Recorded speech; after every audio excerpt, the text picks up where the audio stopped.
Tonight, the first monkeypox death in the U.S. has been reported, according to Texas health leaders. The adult was severely immunocompromised, and officials are investigating what role the virus may have played in their passing. But after weeks of upward trends, the number of new cases from monkeypox every day across the country, thankfully, is slowing. Just last week, the number of new cases dropped 24% compared to 2 weeks prior. Dr. Monica Gandhi is a professor and expert of infectious diseases and someone we have on often and trust on these issues. Dr. Gandhi, thank you for your time tonight. Death from monkeypox, pretty rare. Yes, very rare, actually. To be fair, there has now been over 50,000 cases in this current outbreak that started on May 13th or was reported on May 13th. And there's been 13 deaths out of those 50,000 cases.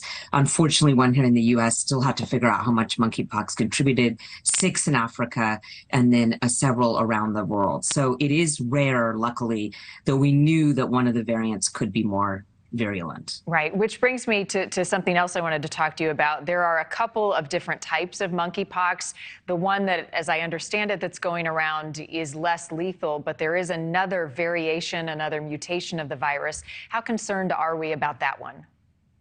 So you're right that there were 2 what are called clades of this virus. One used to be called Congo Basin. It's now been renamed Clade 1, which makes sense. We don't want to actually name it per places. And then the second one, it used to be called the West Africa clade, and now it's Clade 2. This one that's going around is luckily the least virulent, the less virulent of the 2, the Clade 2. However, if you're severely immunocompromised, which ended up being the case of this man in Texas, it could contribute to other things happening. So luckily, it's really not, we don't have the more deadly one is the one that's spreading. We did hear last week the CDC indicating that cases were going down. What does the data show and sort of the reason that those in the medical community think that we might be overcoming this? Yes. So overall, there's a 21% decrease in cases worldwide. And that is very good news because it's actually going down in the places that it started first, which is the UK and Europe. And now in the US, though our cases have not yet gone down, what's called our test positivity rate has gone down, which is often kind of the precursor for cases starting to come down. So that means more people, as they test, fewer of those are actually positive. The reasons for it are probably threefold. One is people are changing their behavior, for sure. There was a CDC study that gay men are most at risk for this infection, fewer sexual partners. Second is natural immunity. Actually, you do get naturally immune after you've had it. And third is vaccination, which is why the places that started vaccinating more heavily, UK and Canada, really are coming down. So we need to get the vaccine out more here in the US to gay men. And we're seeing that happen. The Health and Human Services Agency has authorized $11 million in additional funding to produce the vaccine here domestically. What's the status of vaccine availability, especially in the months to come, as I'm hearing more concern about kids heading back to college and university?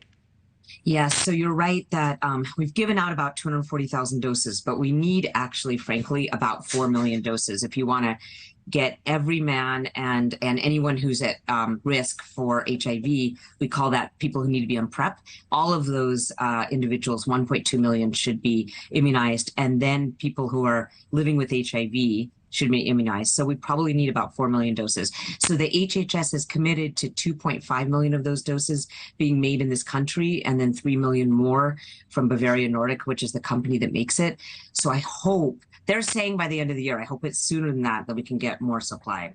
We are actually getting it eking out, trickling in. We are getting more supply every day. Well, it's good to see those numbers going down. Dr. Gandhi, always appreciate it. Good to see you. Thank you. Thank you for watching. Go to newsnationnow.com to find News Nation on your television provider. And don't forget to click the red subscribe button below to get more of News Nation's fact-driven, unbiased coverage.